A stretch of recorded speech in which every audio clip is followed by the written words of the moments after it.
Eu quero apresentar formalmente, né, a médica veterinária Vivian Paixão, que trabalha como médica veterinária e atua na área da nutrição. Ela vai contar um pouquinho do trabalho dela, explanar melhor, né? Mas eu quero antecipadamente agradecer, Vivian, eu sei que sua vida é corrida, e você tirou esse horário para nos ajudar no nosso grupo. Então, tenho certeza que você vai contribuir para o nosso conhecimento, para a nossa discussão. E o pessoal que está acompanhando, como vocês viram, normalmente nós fazemos o seguinte: deixamos o palestrante apresentar, explorar o assunto, e ao final, né, depois as questões vocês vão mandando pelo chat, e nós vamos fazendo, e ela vai respondendo ao final, tá bom? Vivian, muito obrigado, fique à vontade, e se tiver algum problema com áudio e vídeo, eu abro e te aviso, tá bom? No decorrer da palestra, tá bom? Muito obrigado. Tá bom, muito obrigada. Boa noite a todos. Eu que agradeço o convite imensamente, né, poder participar aqui com vocês, esse grupo de estudo, muito legal. Eu tenho 10 anos de formada e na minha época da graduação não tinha grupos assim de estudos na nutrição, né? Eu vim a estudar depois, agora há pouco tempo, trabalhei muitos anos só como clínica mesmo, tive um consultório, e até há pouco tempo eu fui convidada para ser avaliadora de trabalhos da mostra científica lá da faculdade onde eu fiz, e não teve nenhum trabalho para nutrição. Ai, gente, fiquei tão chateada. Então, assim, é muito importante, né, esses grupos de estudos já na graduação, né? Parabéns aí para vocês, tá bom? A minha palestra hoje, né, eu tentei fazer de forma bem prática, né, sobre a diabetes, que é um assunto bem difícil, então prometo que eu não vou me atentar a detalhes bioquímicos, né, porque eu sei que é bem complicado e demorado também. Só o manejo nutricional já é grandinho, então eu tentei fazer de uma forma bem simples, tá? Caso tenha alguma pergunta que eu não saiba responder, eu vou anotar aqui e aí depois eu passo para a Alice ou para a Arisandra e aí ela passa para vocês, tá bom?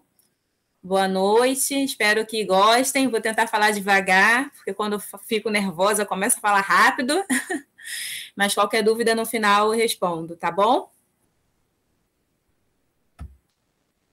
Deixa eu compartilhar, esqueci. Tudo certo? Estão vendo?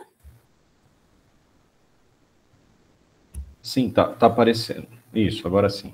Sim, né? Tá bom. Então, hoje vamos falar um pouquinho do manejo dietético e nutracêutico do paciente diabético.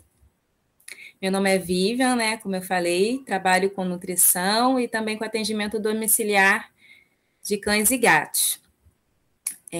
Diabetes em cães e gatos, né, é uma doença endócrina muito comum, e vem crescendo, né, nos últimos anos, acredito, por conta da alimentação também, da vida corrida de todo mundo. A diabetes está associada à deficiência absoluta ou relativa de insulina, que é o tipo mais comum, né, que é o mellitus, ou desenvolvimento de resistência à insulina, que é o mais conhecido como tipo 2, né? Que é o hormônio responsável pela regulação do metabolismo da glicose, né? Que é a principal fonte de energia do organismo.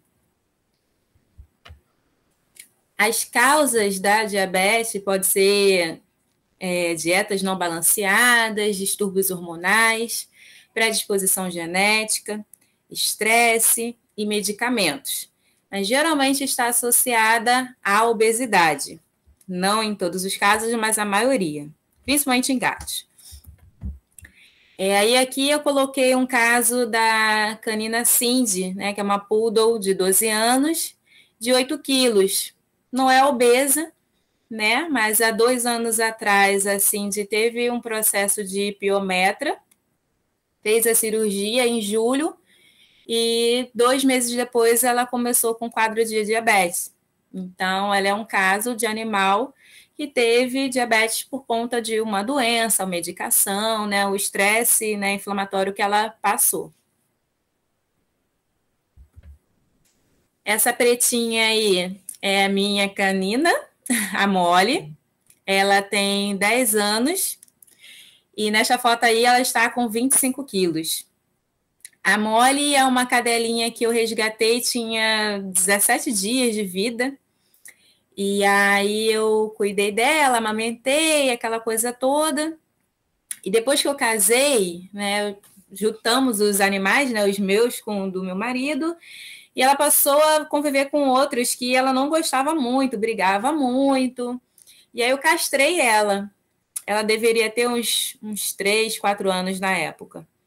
E aí, vida corrida, trabalhando o dia inteiro, eu colocava ração para eles pela manhã e à noite eu chegava e colocava ração de novo. Eu não tinha um controle, né? Eu não sabia quem é que comia.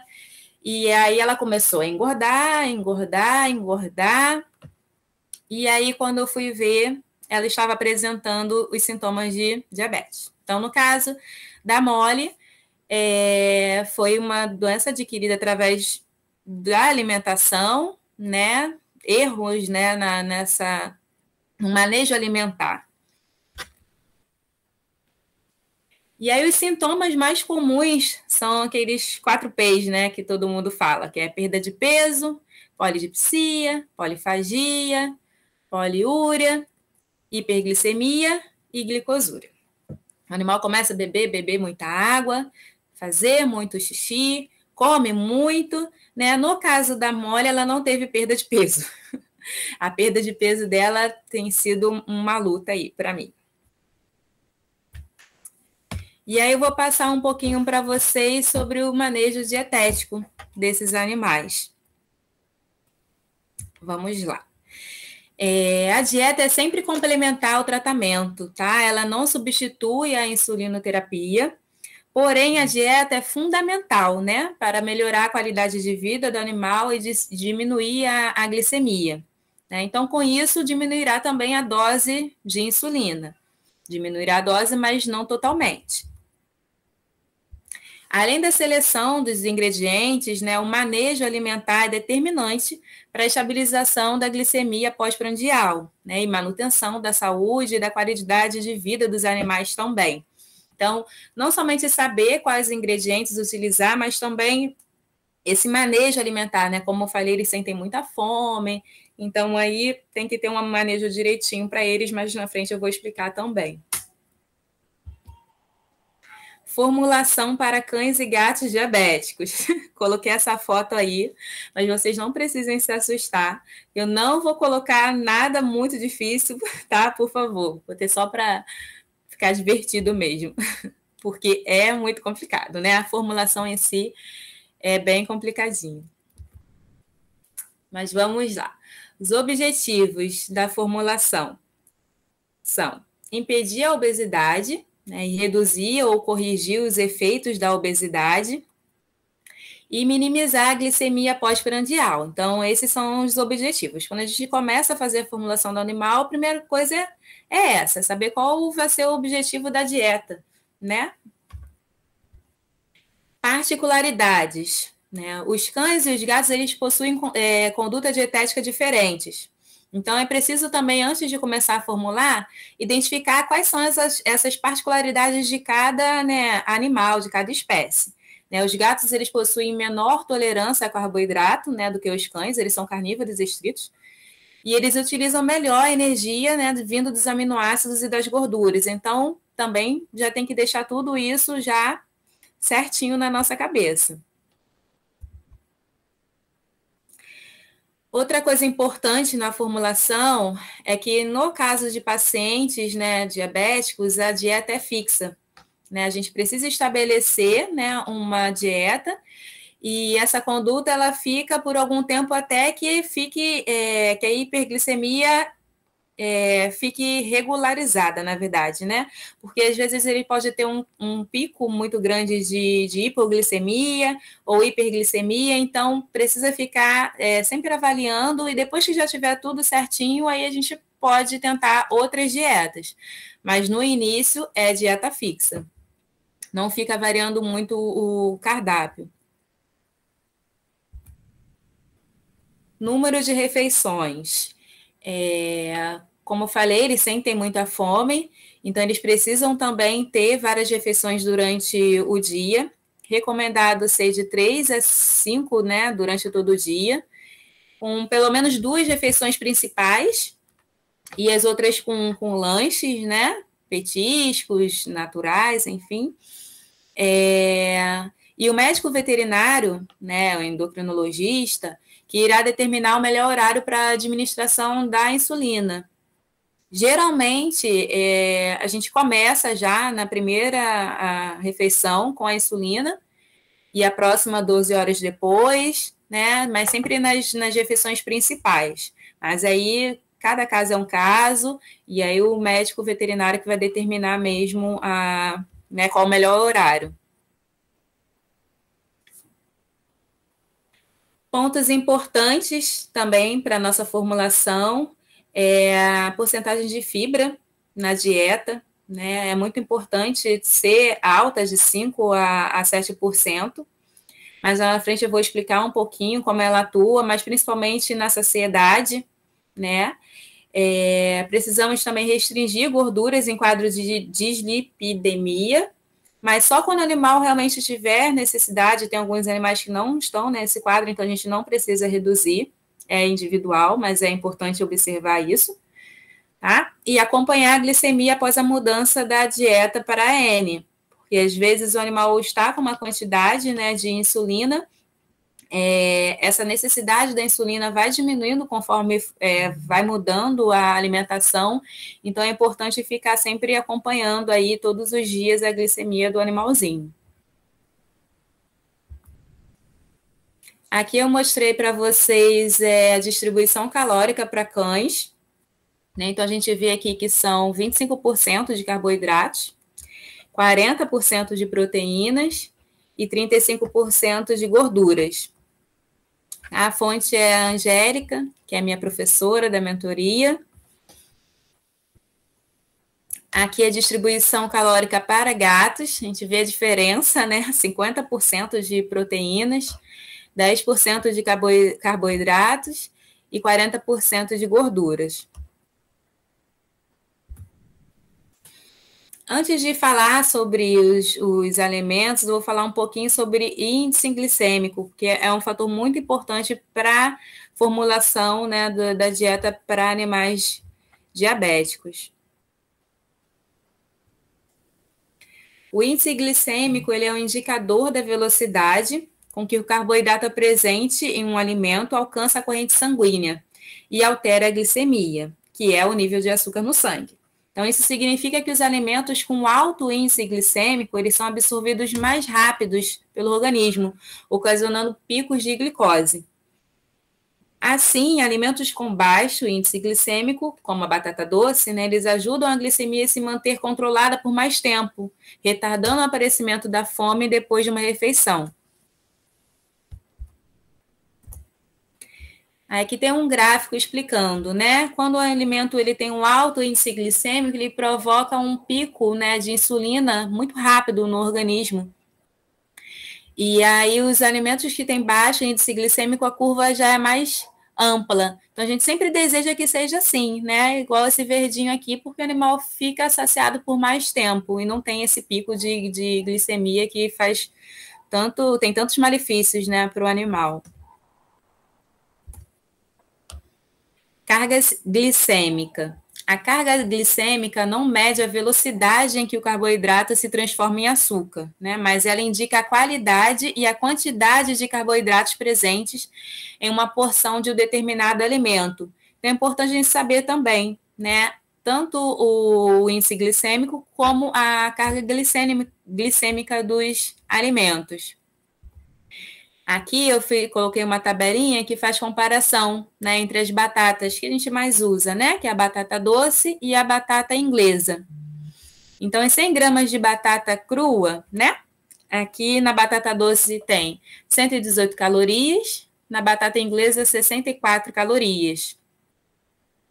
Carboidratos, 28,2% na batata doce, 14,7% na batata inglesa. Aqui nas proteínas, 1,3, 1,8. Gorduras 0,2 na batata doce, traços na batata inglesa. Fibras 2,6 na batata doce, 1,2 na batata inglesa.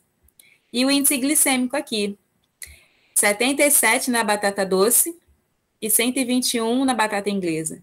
Então, a gente vê que a principal diferença aqui, né, delas está aqui na quantidade de fibras, né, que na batata doce ele tende a ser maior e aí acaba influenciando no seu índice glicêmico.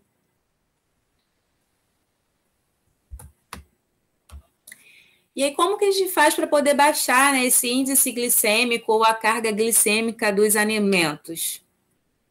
Para reduzir esses valores, nós utilizamos outros alimentos como fontes de fibras, ou associamos com gorduras e proteínas, para assim conseguir modular a velocidade que esse açúcar será liberado no sangue. Não tem como a gente colocar somente os alimentos que possuem carga glicêmica baixa. Mas aí a gente vai fazendo o equilíbrio, né, com outros alimentos para, no final, ficar razoável para o animal, né? Lembrando que dentro de uma grande refeição, todos os alimentos possuem seu índice e carga glicêmicas alterados. Então, a gente tem que modular para que lá no final não tenha prejuízos, né, para o animal. Comecei a falar aqui também um pouquinho das sugestões de ingredientes para vocês. Aqui os carboidratos que a gente mais utiliza: batata doce, arroz parbolizado, arroz integral, inhame. E aí eu coloquei como observação aqui, né, são carboidratos sempre de baixo índice glicêmico, que tem aquela curva mais ampla na hora de optar, tá? Então eu sempre dou preferência por esses. Legumes e vegetais: cenoura e beterrabas cruas ou cozidas também. Chuchu é ótimo para fazer como petisco para eles, né, do lanche durante o dia. Quiabo, vagem, repolho, brócolis, abobrinha, pepino, tomate cereja. Aqui exemplos de fibras, né? Tem o farelo de aveia, biomassa de banana verde, farinha de coco, psyllium. Eu uso bastante farelo de aveia, que é de fácil acesso, né? Tem como colocar junto com alguma fruta, né, e oferecer, né, como lanche também, como opção de lanche, tem uma boa aceitação, né, o farelo de aveia.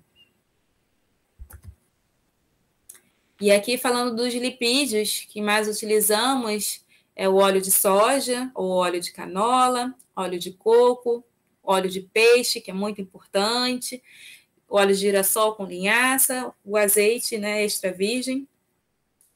Sempre dá preferência, né, dos lipídios virem dos ingredientes mesmo, né, dos alimentos. E também manter a relação ômegas de 3:1, também é muito importante.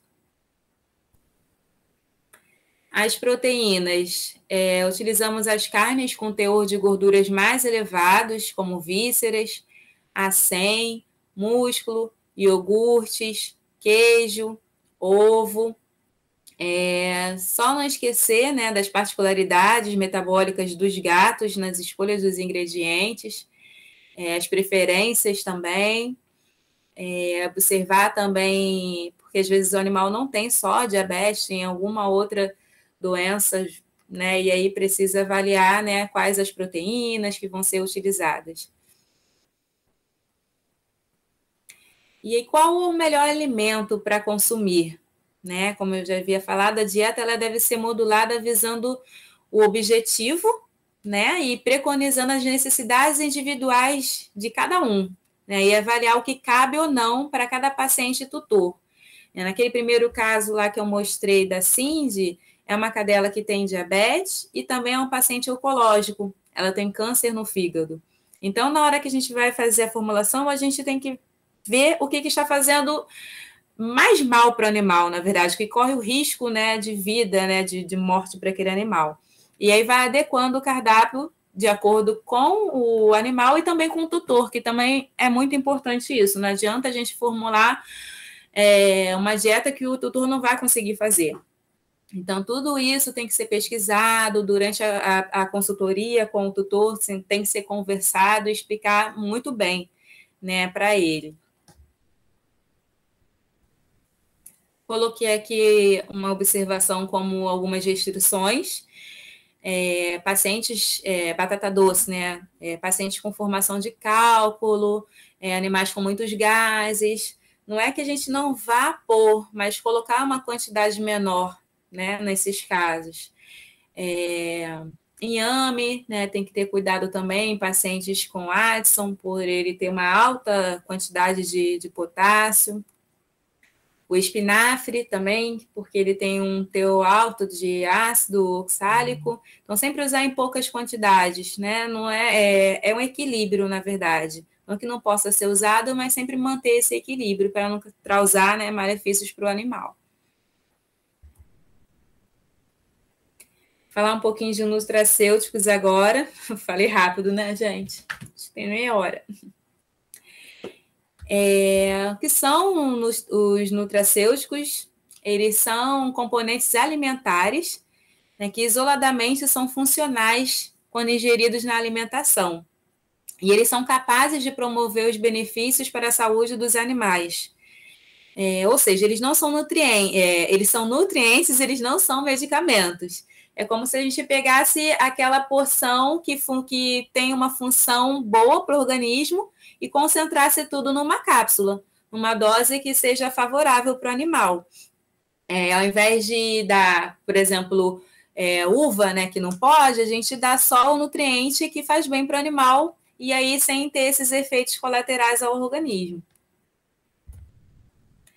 Aí eu vou falar um pouquinho dos nutracêuticos. Coloquei bem breve, né, a função de cada um, porque também é um assunto bem extenso. Coloquei as doses sugeridas para cães e gatos aí para vocês também. Essas doses são do guia de formulário da farmácia, Fórmula Animal, tá bom? E qualquer dúvida vocês podem também me perguntar depois, tá? O primeiro nutracêutico que eu coloquei é o picolinato de cromo, né? É o mais conhecido, é o que está em boom, né? Ele funciona como um componente integral e biologicamente ativo, né, do fator de tolerância à glicose, que potencializa a ação da insulina na célula. Então, ele funciona como se fosse competindo ali nos sítios de ligação e fazendo, né, com que a insulina seja absorvida, né, melhor. Ele também tem efeitos na saciedade do animal, é bem legal. E aí a dose sugerida está aí para cães e para gatos. Inositol, ele atua na quebra das gorduras e modula também a atividade da insulina. A gente usa principalmente em animais obesos, tá bom? Tem também dose sugerida para cães e para gatos. Berberina, que ela reduz os níveis de glicose sanguínea e atua também no metabolismo lipídico, também muito utilizada. Só ter atenção aqui, que tem a dose para cães, mas não pode ser usada em gatos, tá bom? E o psyllium, né, que é uma fonte concentrada de fibras insolúveis e solúveis, ele atua como um pré-biótico. É muito importante manter o metabolismo, né, intestinal do animal diabético.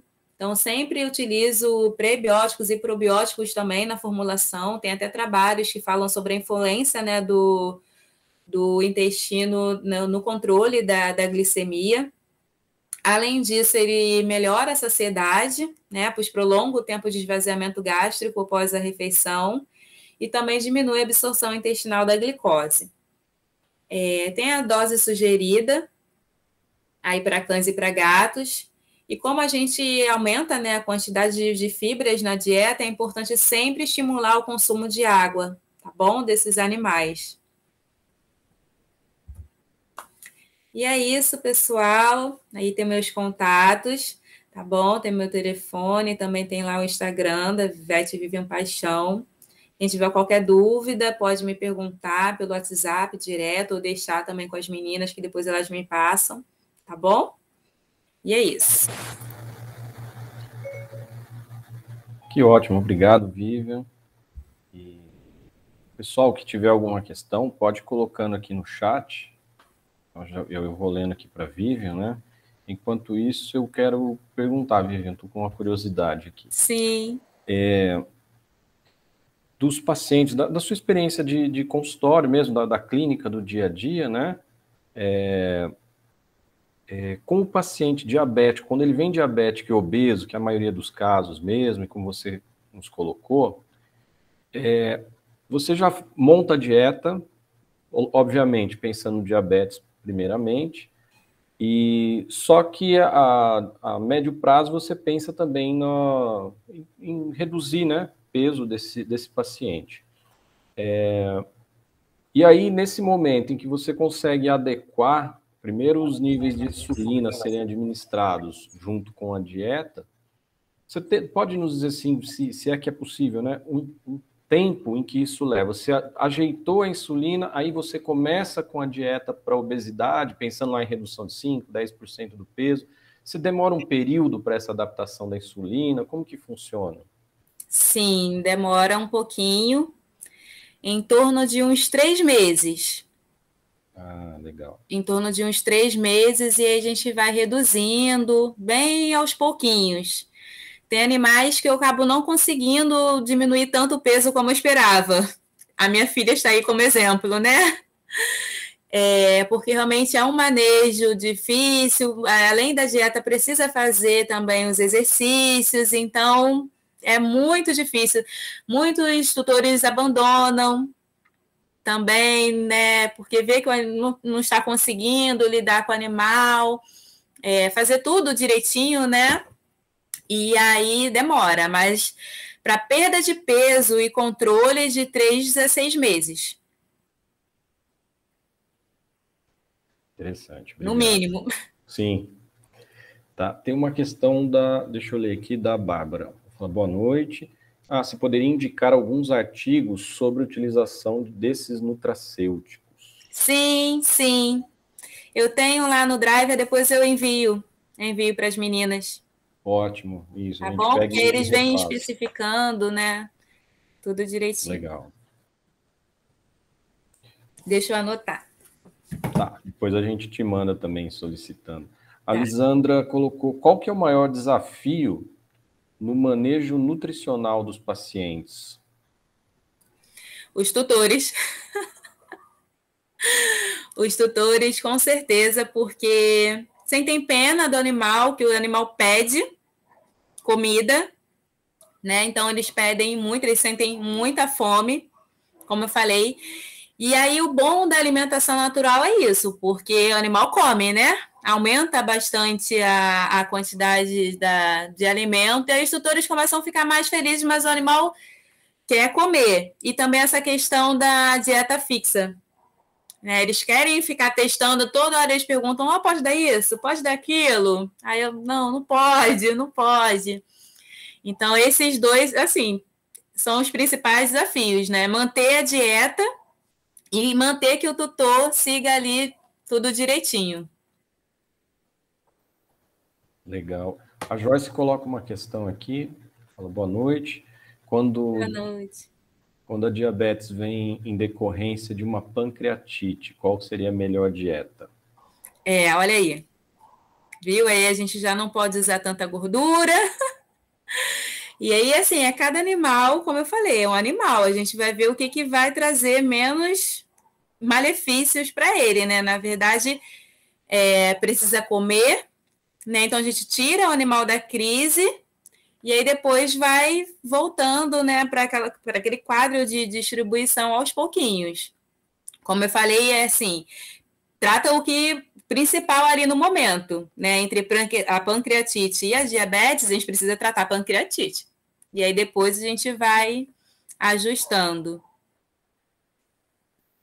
Eu também já atendi assim. Legal. A Kátia coloca uma questão, que é uma questão de todos nós, né? Ela fala assim, boa noite, gostaria de indicação de literatura confiável para estudo, né? E obrigado. Realmente, né? Porque tem pouca coisa, na internet talvez muita coisa disponível, mas com fontes científicas confiáveis, né? Ou fontes científicas reais, né? E não um palpite, né? Sim, e assim, na internet a gente vê também muitas coisas erradas, né? Então, tem umas tabelas que a gente segue, eu posso enviar também lá, tem livros, né, digitais, eu envio tudo lá para as meninas. Tabela TACO, vocês devem ter já, né? E os artigos também. Ótimo, ótimo. Nós vamos selecionar alguns artigos também e disponibilizar para o pessoal. Legal. Deixa eu ver o que mais aqui. A Bárbara comenta que o TCC dela está sendo nessa área, em nutracêuticos para cães obesos, e agradece. Legal. Legal. A Cálita coloca que se você tem alguma indicação, pelo menos de cabeça no momento, senão depois você pode nos falar também, de nutracêuticos mais utilizados em pacientes com neoplasias. Geralmente são os antioxidantes. E aí a gente faz nesse tipo. A dieta para animal oncológico, né? Aí é igual a Cindy, né? É difícil porque é zero carboidrato de preferência, né? E aí também não pode ter sal. Então a gente geralmente faz assim, com foco para antioxidantes. Ótimo. Eu tenho mais uma questão aqui para você, vou aproveitar o seu tempo aqui. Primeiro, se você tem pego muito gato com diabetes na rotina, e se está sendo um desafio para a aceitação do paciente, esquecendo o tutor, porque eu sei que sempre pode ser um problema o tutor, mas você desenha a dieta, faz tudo direitinho, e a aceitação para os gatos, se está sendo... Como é que está a sua experiência? Então, não pego muito gato com diabetes. A aceitação, geralmente, de gato para alimentação natural é muito difícil. Muito difícil. E aí, o que eu recomendo é processar o máximo que puder e fazer o mix feed. Faço ração junto com a N até ele adaptar, mas maioria, assim, já gatos adultos não aceitam. Os meus, tem até um aqui, ele não aceita. É só ração. Aí eu coloco sachê, lambe só o caldinho do sachê e deixa o restante para lá. Então, a experiência, assim, com gatos realmente é bem difícil. Gatos obesos, muito difícil. E eles têm aumentado em número, né? O gato obeso e com o seu tipo de diabetes tem aparecido mais, né? Sim. Mas realmente e percebo que todos estão com essa dificuldade, né? Da gente poder fazer esse manejo nutricional com gato, né? Fica meio difícil. Acaba tendo que ser com ração. É. Né? Aí a gente acaba optando pelas rações 100 grãos, tem uma quantidade maior de proteínas, de gordura, e aí tem uma aceitação melhor, né, com esses pacientes. Legal.